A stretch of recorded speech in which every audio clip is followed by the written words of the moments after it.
Mammu house ശരിയാ, മമ്മുവിന്റെ വീട് ചോർന്ന് നിൽക്കുന്ന വീടാണ്. ചോർന്ന് നിൽക്കുന്നതല്ല, ഓടിട്ട വീടാ മമ്മുന്റെ. ഓക്കെ, ഓട് മാറ്റേണ്ട കാര്യം ഞാൻ ഓട് മാറ്റേണ്ട, വേറെ വീട്ടിലേക്ക് മാറ്റാന്ന് ഞാൻ പറഞ്ഞത്. ഓക്കെ, ഈ തന്തയില്ലാത്തവനല്ലോ വേറെ വീട്ടിലേക്ക് മാറ്റാന്ന് ഞാൻ പറഞ്ഞു. ഓൻ ചെയ്ത് മമ്മുന്റെ ചതികൾ വേറെ വരാനുണ്ട് കേട്ടോ. മമ്മു നിങ്ങൾ വിചാരിക്കുന്ന ആ പാവം ഒന്നും അറിയാത്ത ബുദ്ധിയില്ലാത്ത ഒരു ബുദ്ധിയില്ലാത്ത ഒരു തങ്ങനെ കാണുന്നത് മമ്മുന്റെ ചതികളെല്ലാം വരുന്നുണ്ട്.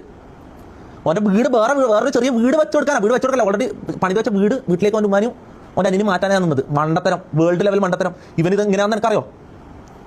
ആ സമയത്ത് എന്തോ ഭാഗ്യത്തിന് എന്നോട് ചേർത്തോ ആരോ പറഞ്ഞ് അത് ഓട് അങ്ങനെ വലിയ ചോർച്ചൊന്നുമില്ല, സ്ലാബ് ഇട്ടാൽ മതി ആരോ എന്നോട് പറഞ്ഞു, കൂടുതൽ ആരോ എന്നോട് പറഞ്ഞു. അതുകൊണ്ട് മാത്രം അവിടെ ഹോൾഡായി പോയത്. അല്ലെങ്കിൽ എൻ്റെ ഒരു വീടും പോയനെ. ഒരുത്തൻ്റെ എൻ്റെ വണ്ടിക്കാ ഷമീറിൻ്റെ എൻ്റെ ഫോർച്യൂണർ ഞാൻ വിശ്വസിച്ചിട്ട് എൻ്റെ ഫോർച്യൂണർ അവൻ്റെ പേരിൽ എഴുതി കൊടുത്തതാ. ഇപ്പം തരാൻ പറ്റൂലെന്ന്, ഇപ്പല്ല മുന്നേ തരാൻ പറ്റൂലെന്ന് തന്നെ അവൻ്റെ സ്റ്റാൻഡ്. മനസ്സിലാ? പൈസ വേണം ഇവനിക്കെല്ലാം, നെഗോസിയേഷനാ, ബ്ലാക്ക് മെയിലാ, കേസാവും. ഞാൻ ഹെയ്റ്റ് പേടിച്ചിട്ട് ഇവർക്ക് പൈസ കൊടുക്കില്ല. ശരിക്കും പറഞ്ഞാൽ എനിക്ക് എന്തെളുപ്പാ ഇവർ ചോദിച്ച പൈസ ഇങ്ങനെ ആക്കി കൊടുത്തിട്ട് എനിക്ക് ഒഴിവാക്കിയത്. പക്ഷെ അങ്ങനെ ഞാൻ കൊടുത്തു കഴിഞ്ഞാൽ മുത്തേ ഇവർ എന്തെല്ലാം നാളെ പുതിയ കഥകൾ ഉണ്ടാക്കിയിട്ട് പുതിയ സാധനമായിട്ട് വരും. അല്ലേ?